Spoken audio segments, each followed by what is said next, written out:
Are you looking for a new whiskey adventure? Then climb in and buckle up. Get ready for one hell of a ride on the Whiskey Trip podcast with your host, Big Chief. Join in as he and his guests explore whiskey and dive into whiskey stories from around the world. Now here's your host, Big Chief. Folks, you know, here on the Whiskey Trip, we celebrate more than just the pour in our glass. We celebrate heritage, tradition, and the stories that make this country what it is. That's why I'm proud to tell you about our friends at the Heritage Flag Company. These aren't just flags, they're handcrafted works of art built from whiskey and bourbon barrels that once held the spirit we all love. Every cut, every nail, every burn mark tells a story of patience and craftsmanship. Just like the whiskey we sip, these flags are bold, timeless, and full of character. Whether you hang one in your home bar, your man cave, or gift it to a veteran or first responder, a heritage flag isn't just decor. It's a statement. It says you believe in freedom, tradition, and the legacy we pass down. So saddle up, whiskey family, and head over to theheritageflag.com. Use code WhiskeyTrip10 at checkout for 10% off your order. Let them know Big Chief sent you. Because just like your favorite pour, the Heritage Flag Company is made to be shared, honored, and remembered. Now let's get on to the show. Hey, it's old Big Chief, and yeah, you're taking another ride on the Whiskey Trip, listeners. And once again, I got another outstanding brand, another outstanding whiskey that we're going to talk about. And I got these two beautiful women with me today, too, from this brand. And one of them I've known for a while. Her name is Steffani Scheurich, and her dad is like this legend in whiskey. And then I got Dina Coker on with me, and this is Lythgoe Bourbon. And hopefully, ladies, I didn't mess your names up or the brand's name. Nope. But I'm very excited about this. It's not too often these days that, well, we might see some aged bourbon, but you guys starting out with an 8-year-old and a 9-year-old whiskey. I mean, that's pretty well. That's moving some numbers. Yeah, we love it. We've made a commitment to each other that we're never going to put anything in the barrel that we don't absolutely adore, in the bottle that we don't adore. And this is a perfect example. I mean, the 9 in particular, I think, when you launch with a 9, right, you're making a statement. Oh, I love it. Well, Dina, can you tell me how did this brand come about? So, my partner and I were doing a bourbon tasting one night, and he and I said, "Look, all these other people are doing these non-distillery producers, NDPs. They're doing these really cool bourbons. Why we should be able to do the same." So I went out and did some research, and one of the key data points I found was 36 cents of every dollar spent on bourbon is spent by a woman. Right? Think about that. Right? But you never know it. 36% of my listeners, actually, I think it's over that. I think it's 40% are women. And the same thing about my viewers is the number is growing every day. And I love it. So, but if you think about it though, if you look on the shelf, like what are the brands that you're seeing on the shelves, right? There's nothing that's celebrating women in whiskey. So that's really the sort of the derivative and the notion behind this brand, celebrating women in whiskey. Now, we're not just targeting women. We are targeting passionate bourbon drinkers, right? But we really wanted to create something different and really use this, this notion that it's a strong market, it's a growing market, and we're here to really celebrate it. I mean, I love it. And listeners, I'm telling you, there's sexy bottles out there, but this is this is a sexy bottle right here. Look at it, how it's slimming. The art on here is very beautiful. Thank you. It's got a long neck, and I gotta tell listeners, I got this little pet peeve about whiskey bottles. Whenever they have that little short neck on there and your bourbon spills everywhere, your whiskey spills everywhere, I just get irritated and mad. I'm like, why did the company do that? Yeah. But this may even make sense because I think it's 75% of bartenders are women. And when they pick that bottle up, Yeah. this bottle is easy for them to pick up. You know, Mike, I didn't know that. That's actually another good data point for me. I've been throwing around the 36 cents of every. I've been throwing that around forever, but I didn't know. But yeah, this the bottle we did a ton of research on. Really, we wanted to get the exact bottle. We wanted it to be elegant but not overly feminine, right?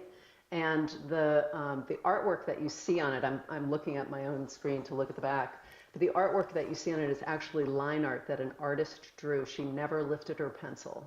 It's one line, and it's sort of this elegant frame of Cleo Lythgoe. So it was, you know, we're thrilled with it. We love the bottle. That it kind of looks like my wife in the morning drinking coffee. That's what I think of. I love it. It puts a smile. It puts a smile on my face when I see her in the morning drinking her coffee like that. And, Love it. I always know I'm like she snuck a little bit of that bourbon cream in there. Yeah, when Dina and I were looking at bottles, I've gotten tons and tons of feedback from a lot of brands that I've worked with that they've gotten feedback from retail that, it should have a long enough neck that people can pour and a slim enough bottle that if you have a small hand, you can actually grab it and pour with it. So, I mean, we've done a ton of research on that.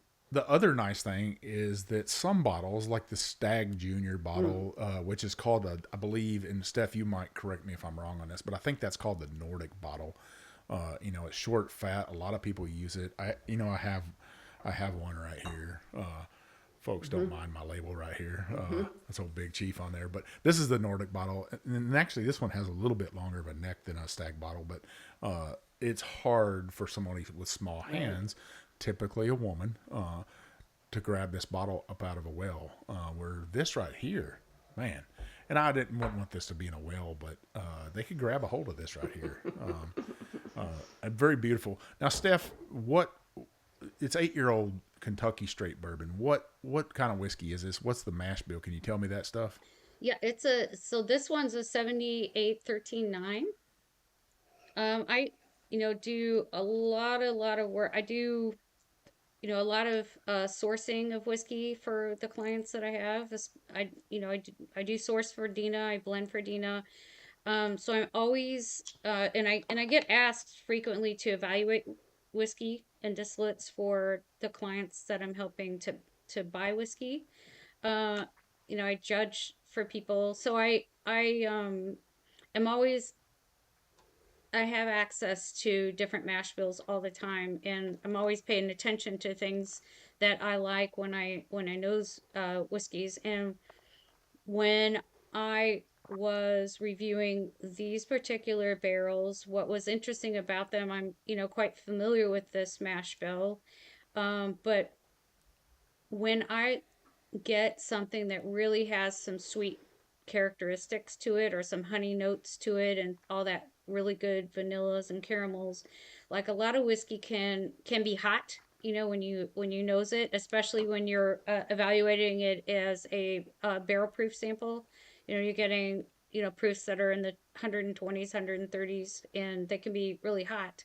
But when I got this particular sample, what was different about it is it definitely had a ton of the vanilla, and it just like I was playing around with it this particular day, and it some of it got in my hands as I was pouring it. And the interesting part about this one is I kept smelling it all day long, and it was amazing. And it was like, I said, oh my God, this is such a good, such a good nose.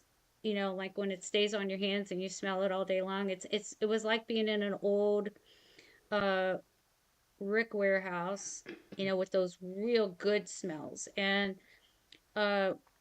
I thought it was fun. I was just like, wow. And I couldn't stop thinking about it. And then the next day, I went back and nosed it again, and it was still there. And so my dad, my mom and my dad and I were always, whenever we are together, we're not just, talking family stuff. We've got our nose always down in whiskey. I mean, he's either doing a blending exercise or an evaluation exercise for somebody, or I am. And we happen to be within a week of me, nosing this one particular mash bill. they were around me, and I said, "You gotta nose this," and they did. My mom is really good. It's amazing. My dad and I'll sit there and talk to each other, and we'll be evaluating something, and we're going back and forth for. I mean, we could talk about this for an hour. My mom will walk by, she'll nose it, and she goes, "Oh, that's terrible," and then she'll nose another one. "Oh, that's good," and then she'll sip it, and she says, "That's perfect," and just walks away, and we look at each other like. And so, with this one, they were nosing it. My mom was like, "Wow, that's really good." My dad says, "Wow, that's," and he said that's like, the last, we'll say the last 6 to 7 years, whiskey's gotten younger, right? Because Mm-hmm. we were in a phase probably 4 or 5, 6 years ago when you couldn't get any whiskey, and then it started going younger and younger because we were constrained by the whiskey and what age was out there. Well, the whiskey started getting lighter and lighter, I think, in the character, right? That was getting put to market because people were under pressure. But when we knows this one, it was like, whoa, this is like something in the, like before the shortages and before a lot of craft brands came out, you had all these big producers producing some of the highest quality whiskey, and they weren't constrained either, and it gave us that's immediately what I got out of this one. I'm like, oh, it's got all that big whiskey nose to it. It's got a lot of caramel, a lot of vanilla, and you still get the rich oak out of it. And it's got what was interesting about this one for me is it has good masculine, notes with the big bold flavors and the big leather and pepper and oak that you would expect out of an 8-year-old bourbon, but it also has a lot of the vanillas and the soft notes, and that's why I thought, well, this one was kind of a little more special. And so we went out and we bought about 16 barrels of this one and blended them together. And usually when I'm blending, I start out when I blend anything, you evaluate each barrel and check and see, and I'll move some forward that have real nice sweet notes. If it has harsh and acidic notes, I'll maybe move them back, and then some that are neutral go in the middle, and then I'll uh, play around with the sweet ones and put the sweet ones together and see what they taste like. And sometimes you can put 2 or 3 sweet ones together and they taste terrible. Like things that you would think are a 10 by themselves, you put together and they're a 0 on a scale of 1 to 10. But then there's acidic ones that are terrible, and you could put 2 or 3 of those together and they're like a 20 on a scale of 1 to 10. So it becomes like a really big art and science thing. But I tried these initially as a blend with, and I thought, well, what if I just do all 16 of them equal parts? What happens? And I really liked the flavor profile out of that. And then I started, like I say, taking the sweeter ones or using the acidic ones and adding some acidic to the sweet. And I probably had 5 or 6 different things that I thought were also good, but I kept going back to the original 16. I was like, I can't make any of these other ones, like even the sweet ones, just putting the sweet ones together tastes better.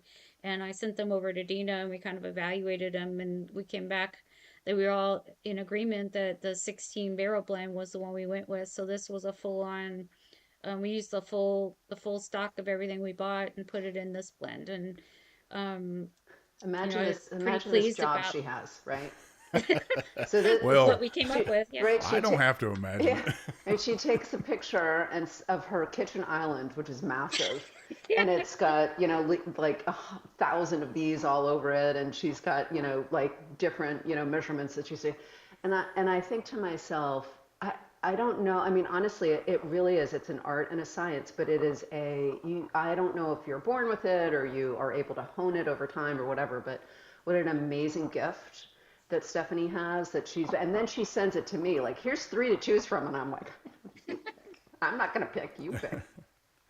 I'm sitting here dying, and I know listeners like Chief hasn't drinking any whiskey on this show yet, but and my mouth is watering. But I want to raise a glass to you, ladies. It is Women's History Month this month, and you've seen some posts from me, listeners, about this. But hang with me, and you'll see more this month from women. But cheers to you, ladies. Cheers. Thank you. Cheers. Wow, the palate does match the nose for me. I get this deep peanut on there, which is very beautiful to me in a bourbon. I'd almost guess that this is out of Bardstown somewhere. I get that Kentucky on it. Yeah. Yeah. That old Kentucky Wildcats crawling around. Yep. I love it. You're right, Steph. This does remind me of those bourbons from the late 90s that I would taste, the early 2000s. And there was some really good older whiskey then, but this doesn't, it's not overpowering with an oak or anything. It's just that sweet spot in whiskey to where you can proof it down to 90 proof. Us whiskey nerds, we do like it hot. I actually find that women, especially my wife, she likes the proofs to be higher because you get more sweet notes out of there. You get that honey, that vanilla, like you were saying, that caramel. This has that in there at a 90 proof, and that's a very beautiful thing when you can proof something down, especially a Kentucky bourbon down at that age and stuff. I don't look at ages anymore because I get to drink from a variety of whiskeys throughout the world, and I just appreciate whiskey for what's in the glass and how it tastes, not for what's on the label. If you almost close your eyes, and I know a lot of judges do that same thing. Steph, you were talking about your mom being that way, and I was going to say, I'm always surprised by my wife when she tastes something and she gives me notes, and I'm like, man, you should really write whiskey reviews. And it should be no surprise that she's getting to taste what I get to taste all the time. And now she's developed a very beautiful palate over the past several years now. And she has, I think, a better palate than I do for whiskey. She says my words are more beautiful, but she hits the nose on the head when it comes to whiskey and what is good. And sometimes she'll be like, oh no, that's no good. And I'm like, oh, I know. Yeah. And I'm not surprised. So I'm not surprised that your mom being around whiskey for as long as she's been around whiskey. Man, what a beautiful thing. And she's a woman, so I think her palate is more defined than a man's anyways. And what a childhood to grow up probably in whiskey. And I said that your dad is a legend, but you've become a legend in your own right in blending and working with other brands out there. If somebody in whiskey, I know some listeners might not know who Steph is, but trust me, if you are in Kentucky and around Kentucky, you know this woman's name, you know her face, her smile and her passion. I always see her photos is what I see. She's out with girlfriends drinking. That's what I see. Yeah. I'm like, man, what a life. What a life. That's what I always say. What a life. A beautiful life. Now, Dina, tell me about the woman that is the inspiration for these bottles. So during Prohibition, Gertrude Lythgoe, but everyone called her Cleo, right? Because she was beautiful like Queen Cleopatra. Gertrude Lythgoe moved out of the States and down to the Bahamas, where she set up a wholesale liquor business. And she imported all the finest Irish whiskey, scotches, things like that. And she hired ship's captains to sail them up off Rum Row, off the coast of New Jersey, 12 nautical miles out. And it was almost like sort of Rum Row was kind of like this floating mall, right? That bootleggers could sail out and just pick like, oh, you've got rum, you've got scotch, you've got Irish whiskey, but she became known for, kind of the best of the best. She never watered anything down. Everybody could trust her. And so her nickname was the Queen of the Bootleggers, right? And she was beautiful and she was a badass. And what kind of a woman in the 1920s moved out of the States into the Bahamas and started her own wholesale liquor business? So we really wanted to find someone who we could celebrate and who would be just sort of this defining, just this, again, just sort of a badass. She was just such a cool character. We have been lucky enough to be in touch with her family. So she has, I may get this wrong, I think nieces and nephews in South Carolina, Indiana, all over the place, and they're in their 80s. So when we first launched this brand, we talked to them and we were like, just to make sure, hey, everything. And they were like, yes, we love it. That is so cool. We love that you're celebrating her. Their parents, so she never had children. Their parents are her brothers and sisters. I think she came from a family of like 8 children or something like that. Their parents were always a little kind of keep their sister quiet, like, because she was a bootlegger, she was sort of like famous in a good but not good way. And wherever she went, there was paparazzi. So, I mean, it was like, she was like, unbelievably sort of famous. And the nieces and nephews, of course, thought that she was the coolest thing in the world. So we've been lucky enough to chat with them, and they've sent us stories and old newspaper articles. And so it's been a lot of fun to get to know them. That sounds like my kind of woman right there. Somebody takes chances a little bit, drinks a little whiskey or rum with me. That's it. From what I understand, that she was quite the lover. She had so you guys you've heard the expression, the real McCoy, right? Mm-hmm. So Billy McCoy was a ship's captain who she hired, and as I said, Cleo Lythgoe never stretched her whiskey. She never watered anything down. Well, neither did he. And he was the one who was her main kind of ship's captain. And there was some, like innuendos in her autobiography that they were more than just friends. Let's put it that way. Well, there's nothing wrong with that. I mean, she was absolutely like head over heels in love with him. And he was a good looking, there's pictures of him, a good looking guy. But when people would come to his ship with her on it, they knew that the whiskey was never stretched or never watered down. And so it became known as the real McCoy. It was always her stuff. It was always her whiskey. But because it was his ship, the expression the real McCoy came about. So it's kind of cool. Kind of cool that it's, the two of them together.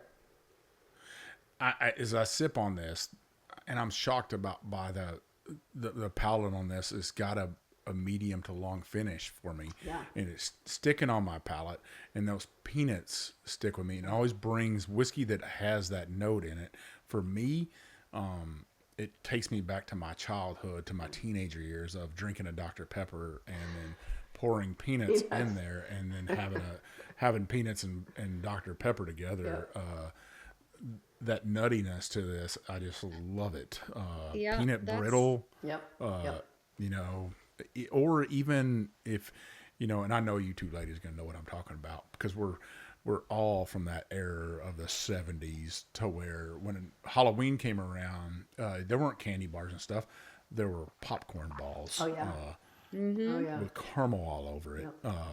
And that, we felt safe. We could go from house to house. And sure. I love when whiskey brings back a memory like this. That's what whiskey's supposed to be about right here. It takes, when you tell those stories about Cleo, and it takes me back to my time and when I was in the Army on Army watercraft, or my time in the Coast Guard running around the Caribbean. Those trade winds, the right glass of whiskey on a sand beach with a very tan woman. This is bringing back some, Dina, now this is bringing back some good memories. Good man. Yeah. Good man. And a lot, the mash bills that we work with have either an 8 or a 9% malted barley mash bill to them. So they're, typical, like there's a lot of, Kentucky mash bills that have 8 and 9%, but there's a ton of mash bills that have the 4% malted barley. And I've found that my palate, I tend to like the higher malt mash bills, because I do feel like they have the nutty notes, and they bring kind of different character to it. And I feel like the finish kind of can be a little longer with a higher mash bill that's got malt in it, a higher malt content. So I think you find a lot of people in craft whiskey today that will go with that higher malt, and I think it depends whether this was on a column still or a pot still. I would assume that this probably came off a column still. It's less viscous than what I think I would get off a pot still. But a beautiful whiskey. I really do love it. That peanut note sticks with me through and through. The corn is there, the caramel is there, and the vanilla is there. That to me is the perfect bourbon. Thank you. And you guys got it in the blending. I think that I always say this to a couple different blenders, and I don't want to tie you all into that same boat, but I don't know a whole lot of men out there that are master blenders that I can put a finger on. But the women I know, yourself, Lisa, Yeah. I could go down a list of people, Jane Bowie, Andrea Wilson. I could name all these women that they just have this, I could see that wiggle in your nose almost, Steph. And I'm like, there's a witch inside there Yeah. because she's making this magic right here. And I think that's the art of blending. And, I don't want to lose that, art, who's the next, when Steph retires, Steph, who is the next blender, that comes along? Is there people that are interested in being a master blender, or those people we're going to lose that at some point, I'm afraid, because it is a true art, and I just don't feel like the next generation is ready to take on that challenge. And what a great job you have, to taste whiskey. I mean, who wouldn't want that It's job? Yeah, but I mean it's work too. You'd be, like it's a shock, once you get into an exercise that it's a ton of work, to try to get it right as well.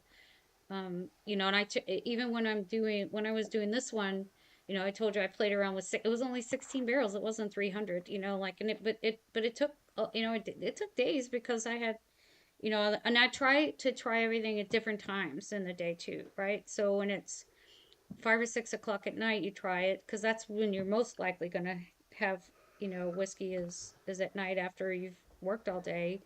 But in a blending sense, you need to be trying it first thing in the morning, where you're not tired and you haven't had a full day and you haven't had 2 or 3 meals where, those flavors lingering on from whatever you've eaten don't affect the flavor of a whiskey because sometimes it can, depending on if you've eaten something, acidic or pungent. It can totally change the way a whiskey actually tastes. So you have to try it in the morning.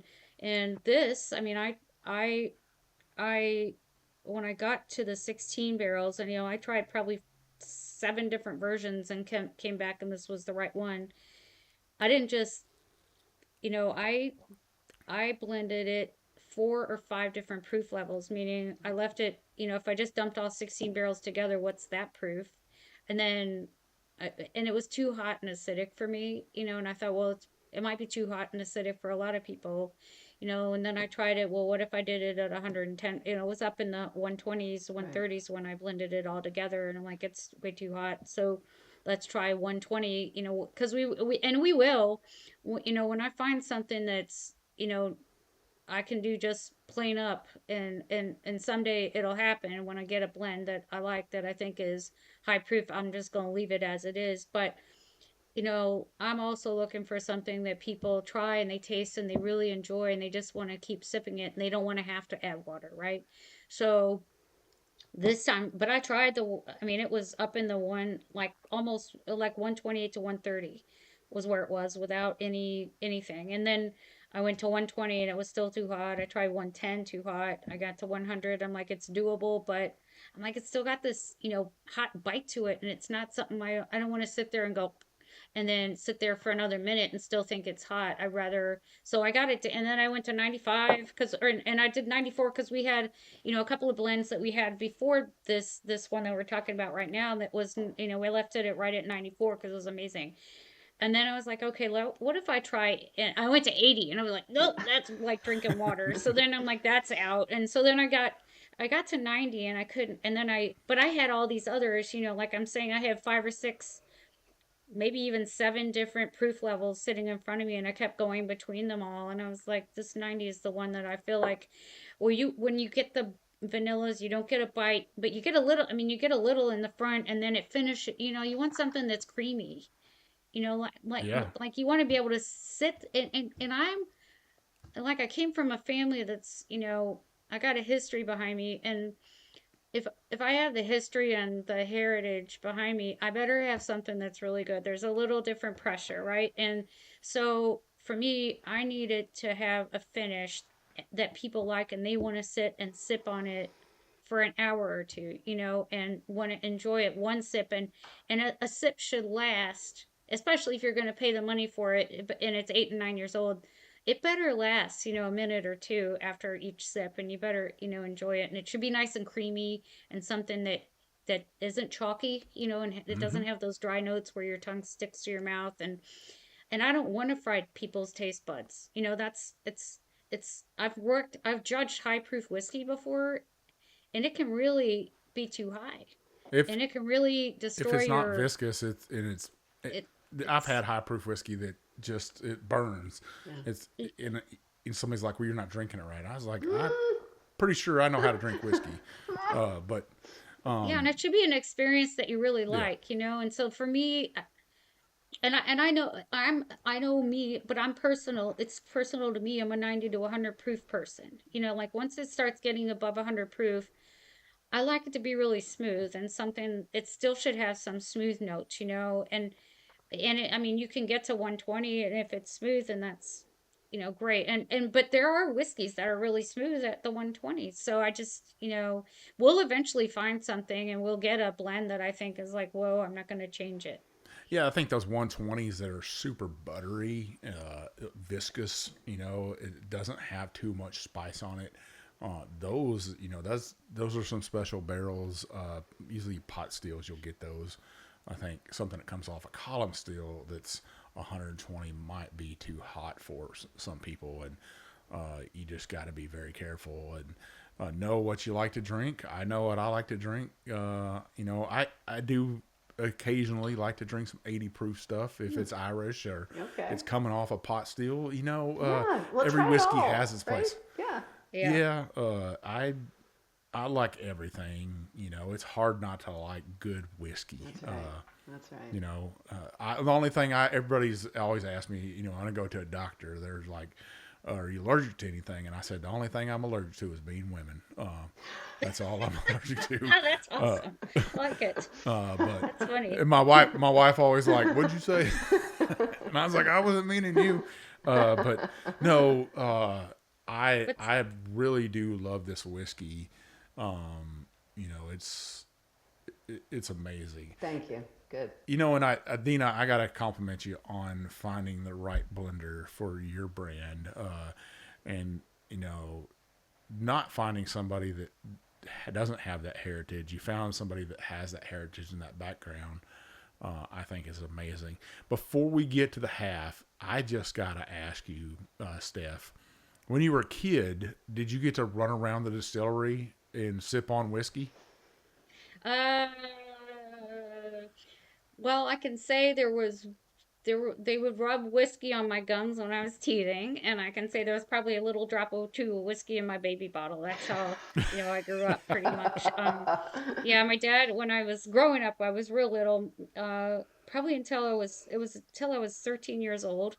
Uh, my dad was working at Seagram, and it doesn't exist anymore, but it was a massive, company, for a long time, and he worked there for a really long time until I mean, I was born while he was working there, and then uh, he at 13 years old they closed a big plant that they had down here in Kentucky, and then we went to Michigan for a year and came back, and he was working. When we came back, he went to Wild Turkey, and he was in production, and he was running production lines and bottling lines there, and he worked there several years, and then he took a hiatus and went to a paper box company. Then he went to Brown Forman. He was with Brown Forman 25 or 30 years, and in his last 16-year career there, he uh, went to Woodford, and that's where a lot of people know my dad from his days there, and he was the distiller in a then he was just a distiller in a production. He ran the whole distillery. He lived across the street. What if you went to Woodford now? You would be starting and ending your tour in his former home.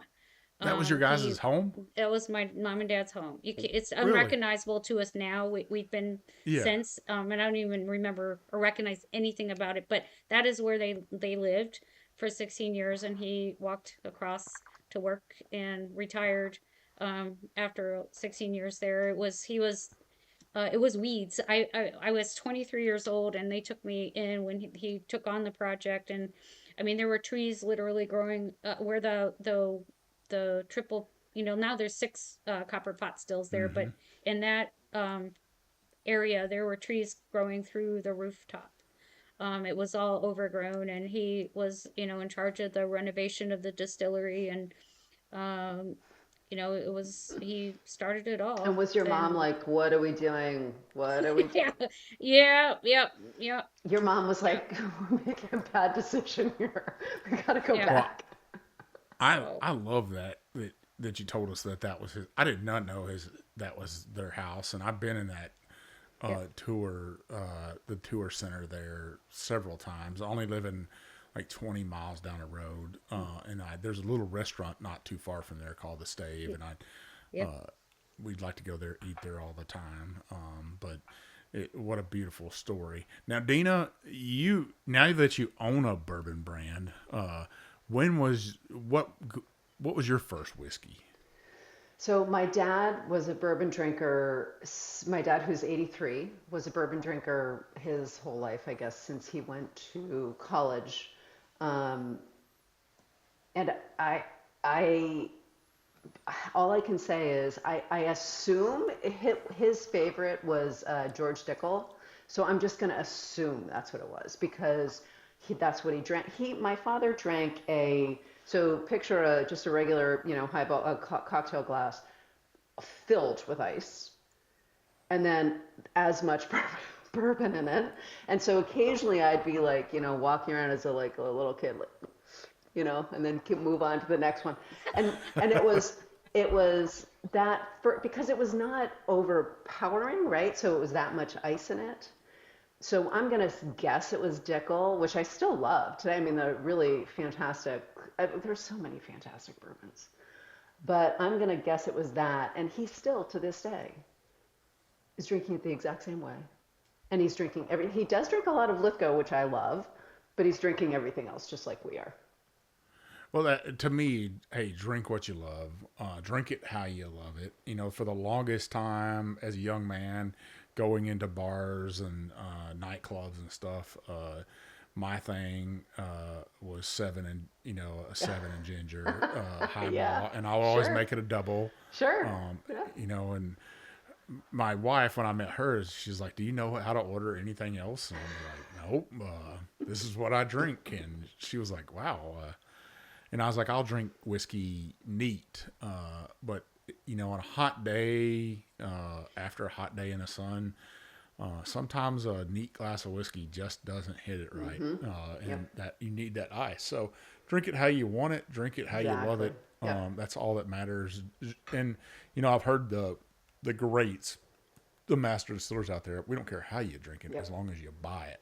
And I'm sure you ladies would say the same. Exact same I'm thing, sure Mike. this would make a beautiful cocktail, a great whiskey sour, which new listeners, new viewers out there, you might be surprised, but I love a whiskey sour made with egg whites in a cupola glass. I know I'm a giant man, but no ice. It has to look beautiful. I hold it a certain way. I drink it a certain way, but that's just me. Hey, and my wife loves it that I will drink one of those with her. I will drink 5 or 6 of them with her because they are great when you're in New Orleans and it's 100 degrees and it's 100% humidity. Nothing tastes better than that. I always tell women that are just getting into whiskey, order yourselves one of those. It'll be so creamy and frothy. It'll be like drinking a key lime pie. So make sure you order one of those. Well, ladies, like I said, no conversation has a time limit, but we are up against the first half. And we come back, I'm going to try to pull some more stories out of you. And then you sent me this 9-year-old 94 proof 4-grain, which I'm super excited to taste. I have not tasted this yet. When we come back, we'll get some more stories out of you. We'll drink some more whiskey. And then we're going to give us a great giveaway away. And we're going to give you a code to where you can purchase this with free shipping. Before we do go to the break, listeners, I want to put something out there for you. My good friend April Weller Cantrell, she's got a new website called bourbonbareness.com. I'd like you to visit it and check out her blog on there. I was honored that she asked me to be her first episode or first interview. So please go read that interview. I was so honored that my good friend there, April, I know you're a listener, you're watching. I love you, sister. You know, and I'm so proud of you in that you're launching this new website and you're getting back into your passion, which is whiskey. And you definitely have the lineage behind the Weller name. So viewers, go watch that. We'll be right back. The Whiskey Trip is proudly sponsored by Guardian Coins, a veteran, family-owned and operated company that understand what it truly means to honor service, story, and tradition. Guardian Coins just doesn't make the challenge coins. They craft symbols of pride, legacy, and camaraderie. From military units and first responders to distilleries, brands, and special events, every coin is designed with purpose and built to last. Here at the Whiskey Trip, our official Whiskey Trip Challenge coin was brought to life by Guardian Coins, and it represents exactly what this ride is all about. Craftsmanship, community, and sharing a great pour with amazing people. From custom artwork to flawless finishes, Guardian Coins works with you one-on-one to turn your vision into something tangible, something you can hold, collect, and pass down. So if you're looking to create a coin that tells your story, whether it's from your unit, your brand, or your next big milestone, trust the folks who know how much that story matters. Visit Guardian Coins on Facebook and tell them Big Chief from the Whiskey Trip sent you. Now pour something good and let's get back to the ride.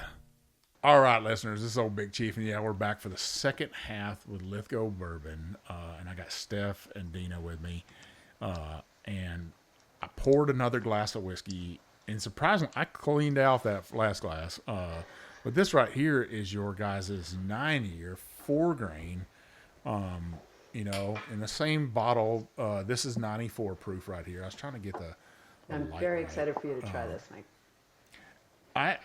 This is a little darker. Yeah, it's a lot darker. Yeah. You would expect that out of another year, and it's a 4-grain. So go ahead and while I'm nosing this, tell me the mash bill on this stuff. Okay, the mash bill on this one is 67 corn, 12.5 wheat, 12.5 rye, and 8% malted barley.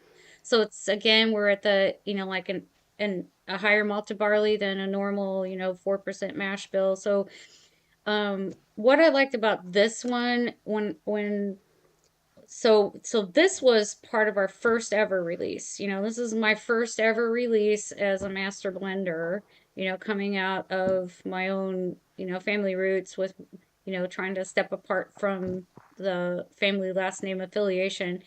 And the pressure's on to make sure that I come out of the gate with something great. And when I tried this, what I liked about it is a 4-grain, because it has, you know, 4 different types of grains in it. What I liked, because the wheat and the rye are equal parts, is that it changes as it evaporates, you know, as you try it, and then it stays on your palate, it kind of changes. And what I thought was interesting about it, when I've tried when we worked on this, I've been doing, you know, in the background blending and doing a lot of evaluation in whiskeys. And when this one came, what I thought was different about it is I could taste the flavor of it 2 and 3 and 4 minutes later, instead of, you know, like some whiskeys, when you try them, they kind of cut off after 30 seconds and disappear. And what I thought was interesting, it has a huge hit of sweet and a huge hit of oak and like masculine notes, and then it sort of tapers off and goes into softer notes, you know, like your vanillas, and then it goes in and softens into some grain notes, and it lasts a long time. And that's what I liked about it, because I thought coming out of the gate, being new as a blender and being unveiled as a blender, that I could do something different that people would note, that's different from some of the other mash bills that are 3-grain mash bills. So this one, you know, like I thought it was big and bold, and, you know, it can talk to more masculine palates, but it also has some warm notes that kind of can be a more, you know, a sweet, you know, and talk to women, you know. And the whole point when we were coming out with this one, that we wanted to make sure we were talking to women and things that would resonate to a female consumer of whiskey, or bring in a female consumer of whiskey, because it did have sweet and soft notes to it. Well, but it's also really bold. So cheers. Yeah, cheers. Cheers. You're going to love it.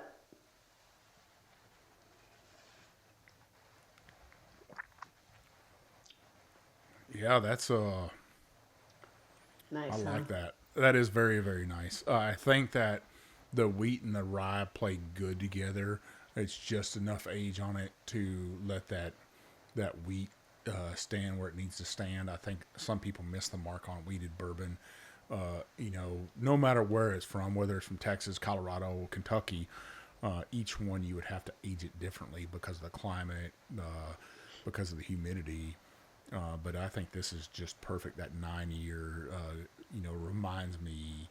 I know I brought up a Weller a while ago, and that wheated bourbon, to me, the king of wheated bourbon, really.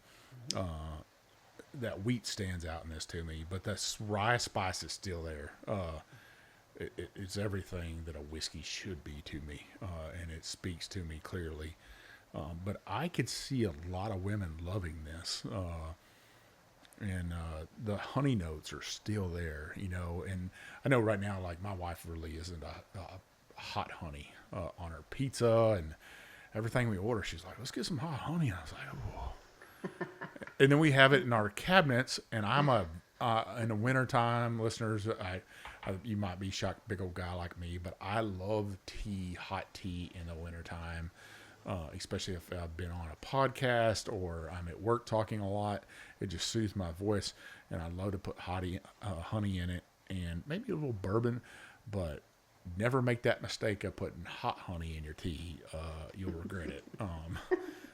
Yeah, But and for some reason tonight for some reason I'm picking up like it has you can still catch the rye like it's got that real sweet grass note in the Yeah. nose. Like I'm mm-hmm. still picking up like it's stronger tonight. It's just like depending on what you've eaten or had throughout the day. Right. And that's what another thing about this one that occurred to me as I was having it different times in the day, and it would be different things. And that's what I like because it has there's something about this one that has a ton of variety depending on the mood you're in. It changes, like it has a different nose to it. For some reason tonight I'm picking up a lot of that rye grass or the rye, that hay and grass note that you get when you drink rye. And this one's, coming out today. It's coming out to me.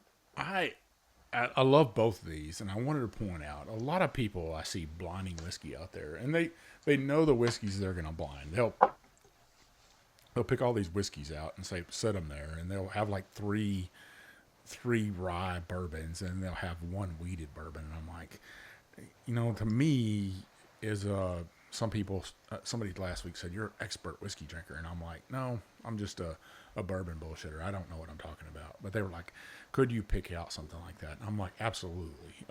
I'm going to know a wheated bourbon. And here's something you shouldn't do is these are two very opposite bourbons, completely. They are. And they stand alone on themselves. Right. I would never try to blind against each other to say which one's better because there's two different categories Right. of bourbon. Yeah. One's a 4-grain and one's a rye bourbon. Right. And they both are very, very clear on what they are. And I just wanted to point that out there. If you're a listener out there, you do it the way you want to do it. But old Big Chief's advice, if you're going to do a blind, have 4 rye bourbons, that are rye bourbons, and then maybe 4 wheated bourbons, and judge them against themselves. Right. I'm never going to put a Japanese whiskey and an Irish whiskey and a Scotch and a bourbon against each other. They're very different categories of whiskey. Now, if I can find a Kentucky 4-grain, a Texas 4-grain, Colorado 4-grain, maybe a Mississippi or Alabama 4-grain, I love those kind of challenges and drink them blind, and take those age. Nobody knows the age statement. Nobody knows the name, and that'll shock some people. But I think this right here would stand up in any blind against other 4-grains out there that I've had, that I have in my shelves. I really think it's beautiful. 94 proof is perfect on this. I know some of my whiskey snobs out there like, oh, I like it. Chief, you say 107. That is my sweet spot in whiskey, no doubt. But and I don't think anybody would be surprised about that I'm a weeder and I love 107 proof. But This right here drinks perfect. It has, as I always say, every whiskey has a place. It has a time in life. It has a time of day. This right here, I would say this is that midwinter sipper. It's not too cold about it. Spring's trying to, like right now in South Texas, here the blooms are just, the buds are just on the trees, and this is that perfect kind of whiskey for that kind of day to sit outside when it's still just a little chilly. You get that chill in the evening. This is perfect for that. Sit on that porch swing with my wife and listen to a little old music and feel that Gulf breeze blow in. Maybe old Cleo, she's speaking to me from back in the day. Dina, I wanted to ask you, and this is a hypothetical question for you. What would Miss Cleo say about this whiskey today? Yeah, it's fun. It's fantastic. Thanks for asking, because I asked her nieces, right, who is the closest thing I can get.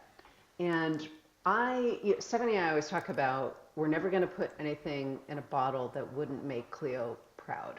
We didn't know Cleo, right? We didn't know her, but we know who she was. We know what she fought against. We know how she stood out. We know how she conducted her life. We know the insights she had into business. And so I said to her nieces, who are, as I told you, in their 80s, well, what do you think? Do you think that this would be something that she would, and they were both like, she would love this. Now remember, she came up in a time where she fought for everything.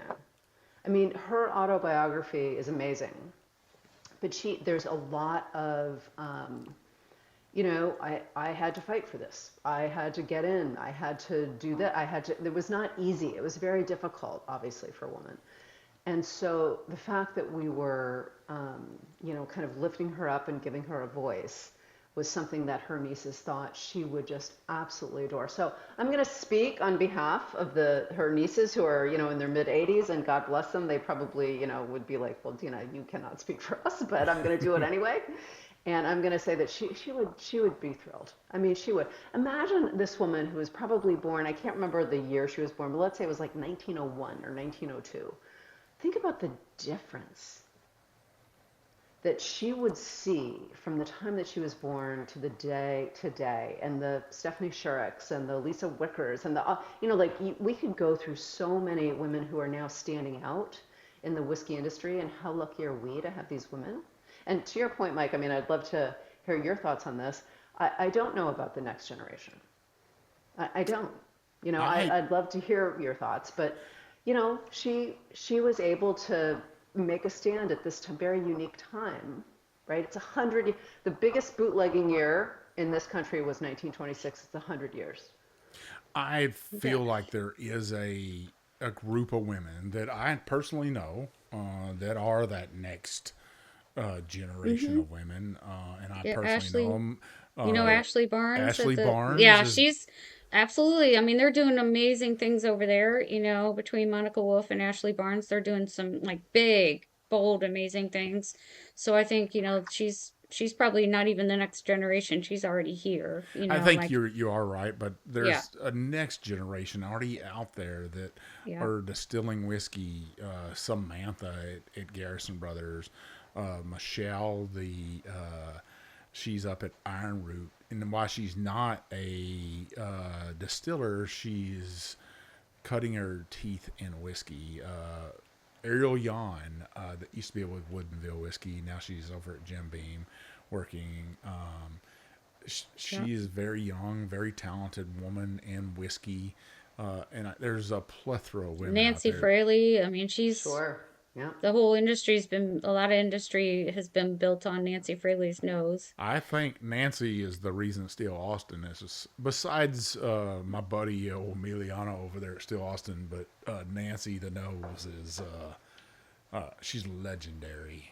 But I wanted to go back to the back of this label on here, and something that I love on here, and I first opened this bottle up, it says unapologetic. And I think for all women, and I was just talking to you guys on a break about a text message or a Facebook post that somebody had posted. and she said, I feel like I don't belong. And I told her, said back, I said, never feel like that. Right. Always feel like you belong. No matter who is in the room, stand out and realize that people are looking at you and respecting you. And I feel as a dad, as a husband, is a man that has women that work with him.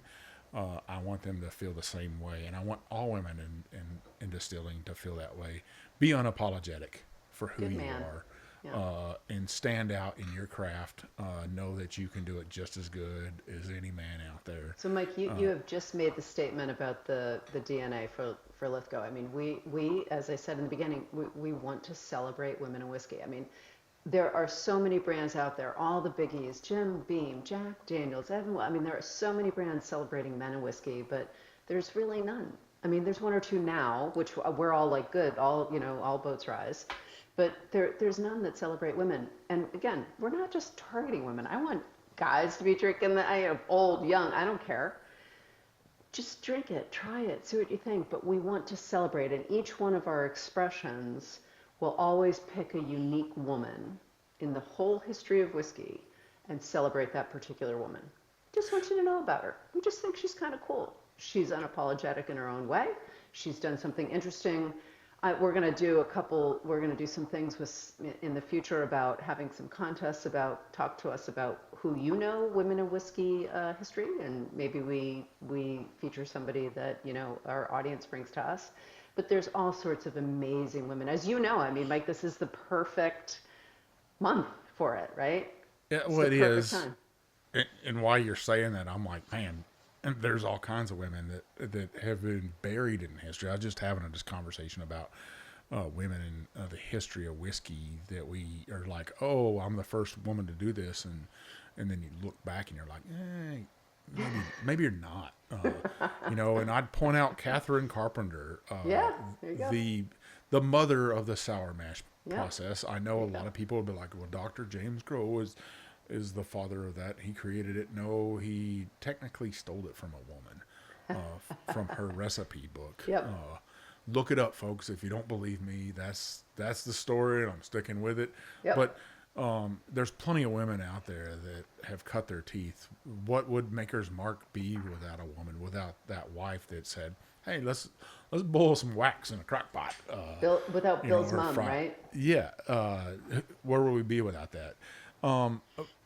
Steph, I'm looking at this and I'm thinking Cleo and the Caribbean and, that beautiful salt air. And, I would be remiss not to ask this, as a finished bourbon, some of your whiskey here finished in a rum barrel, it like 107 proof, would be pretty magical, I think. Yeah, we're so there's a lot of things on the horizon and a lot of things in plans, just so you know, but we are looking at several different barrel finishing techniques.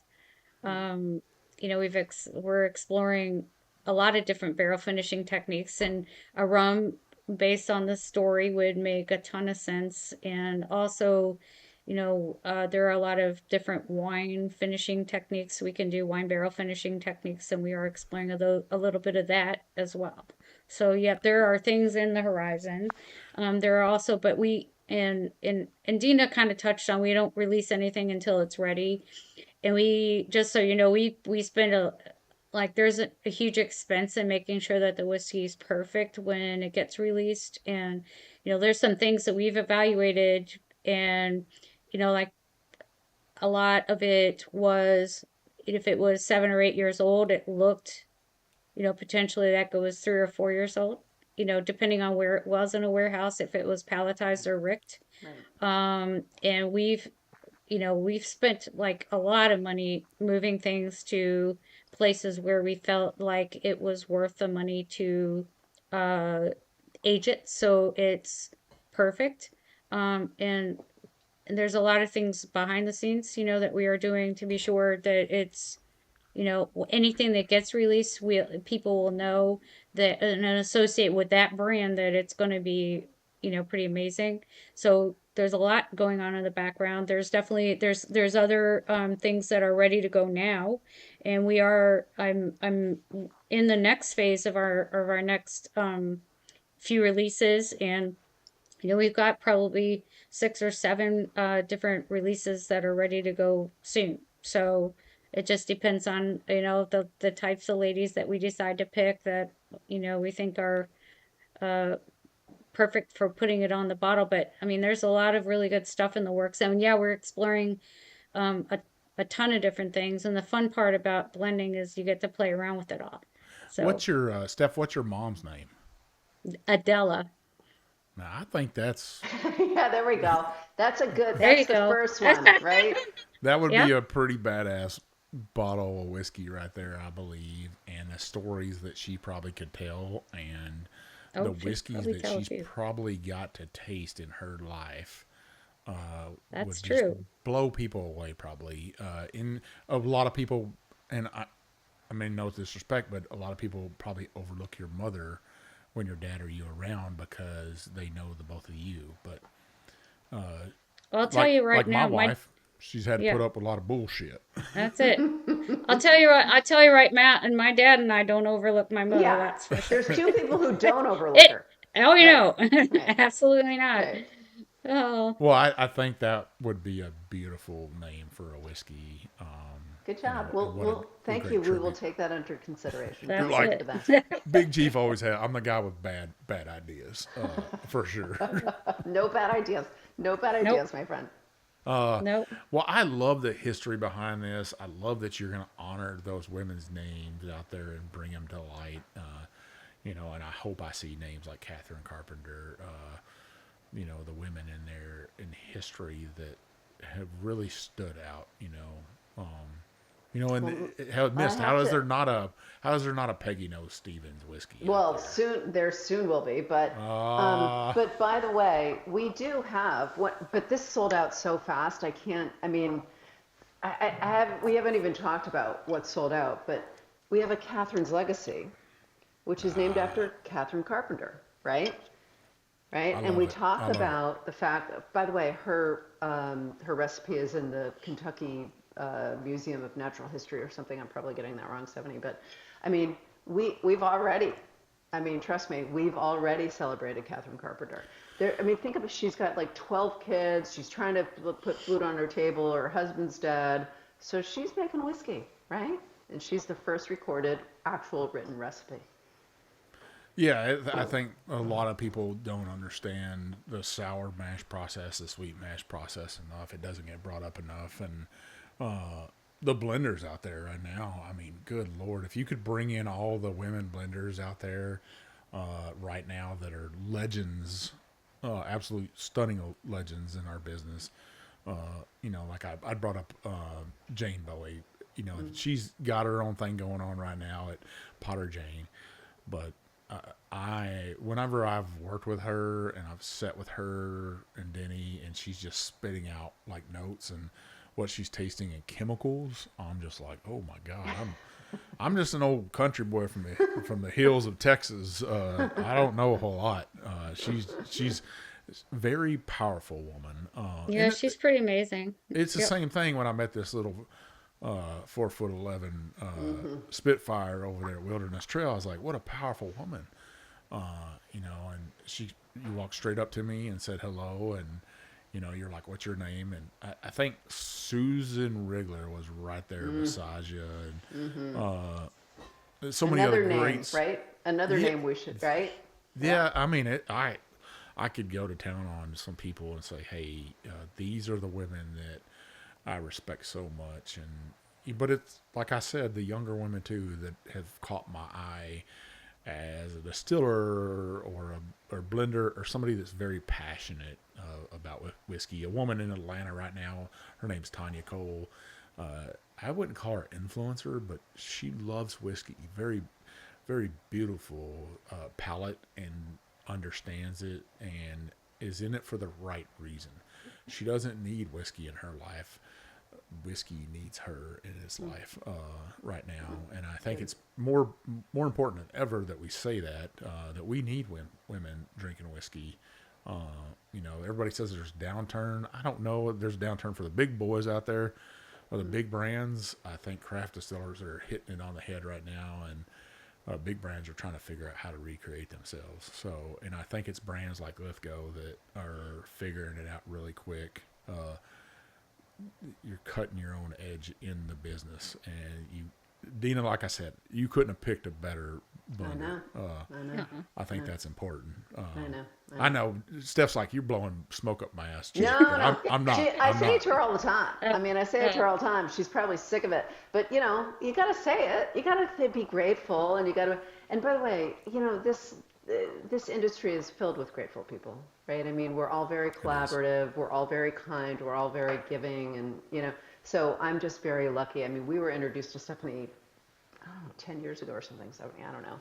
And ever since then, even though there's a little slight issue with our heights. I mean, just a slight issue. I think it's perfect. It's true. Even without, it's no problem. But we hit it off right away, and I really do. I trust everything she says, and whatever. If Steffani says we're doing this, I'm like, okay, well, I'm not. Why are you asking me then? That's what your job's supposed to be.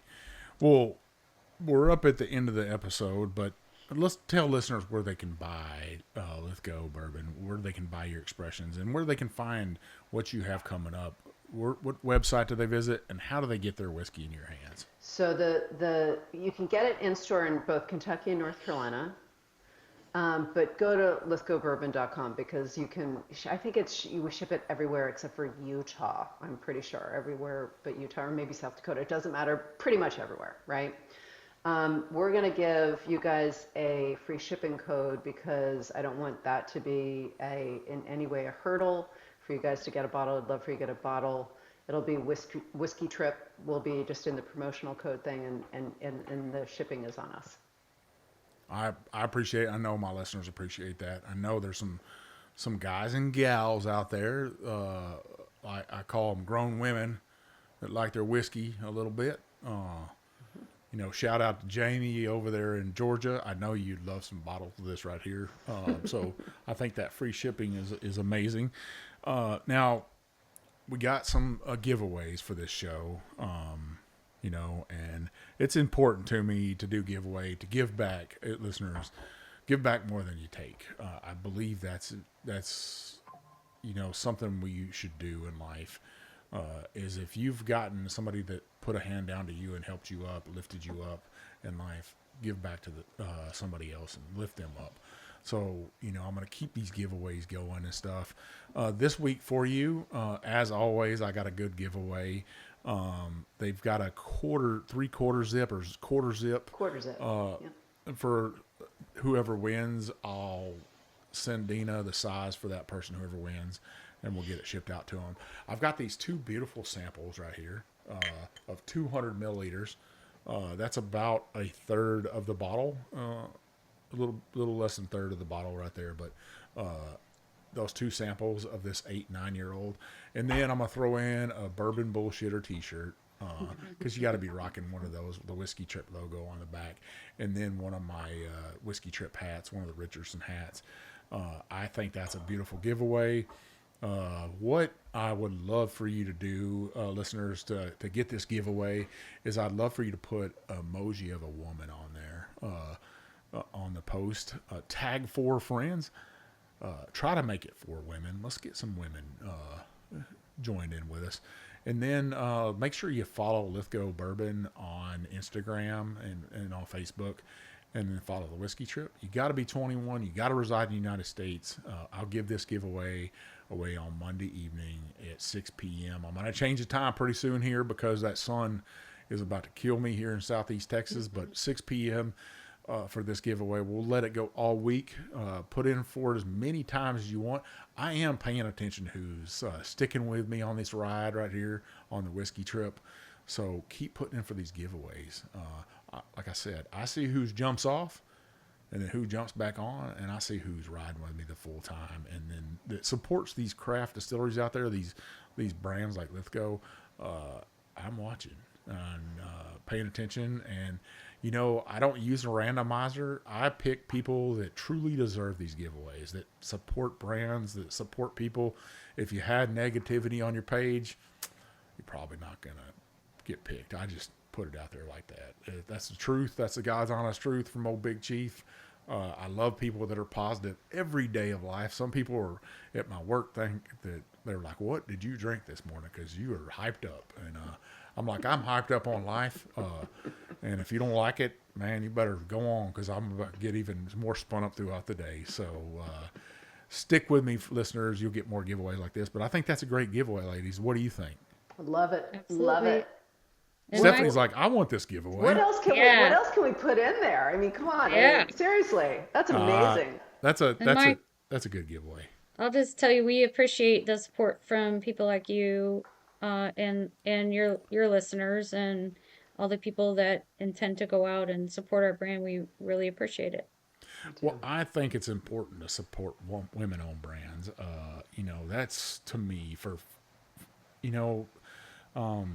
I don't think we see that enough. I think people out there are pushing stuff that isn't true, or they're just trying to make money.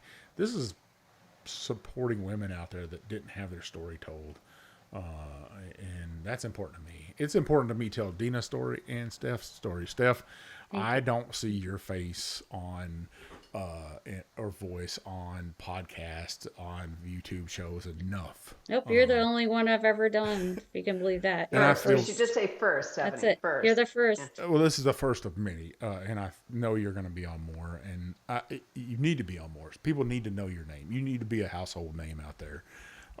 I believe that. Here. You know what? Maybe we'll set up a second show with a group of women blenders. For this that would be month. cool. So smart, Mike. You should do it. Do it. Yeah. Well, if you would join us for that, I damn sure have you on. I think you'll love the ladies that I get together for that. And man, see, great ideas. Good idea, right? Me drinking whiskey. That's ladies, I'll give you a shot on goal. Thank you, sir. And tell me any last thoughts for listeners out there. Steffani? I'll let you end it. Listen, all I have to say is, for you, Mike, seriously, thank you. This is an absolute pleasure.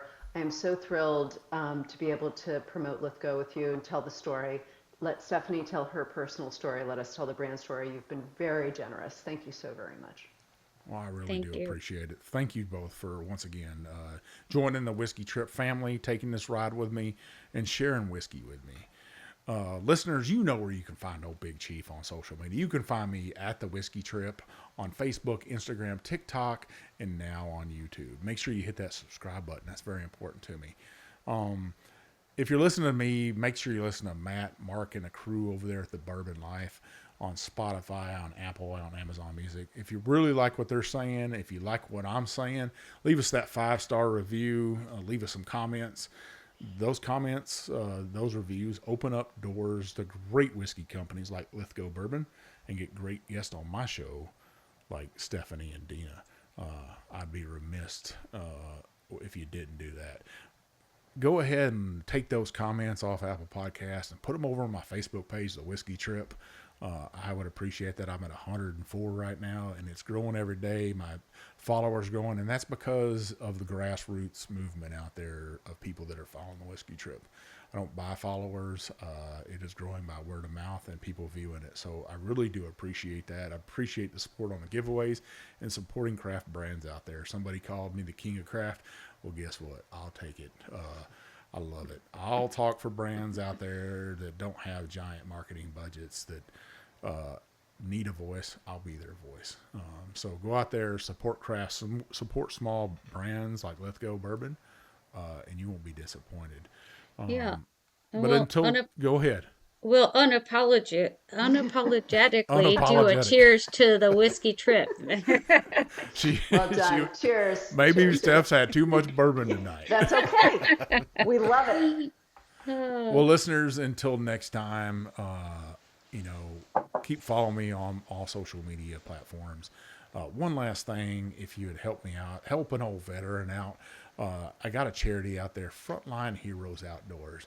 My good friends over there, they take veterans and first responders back into the outdoors, hunting, fishing, hiking, therapy sessions.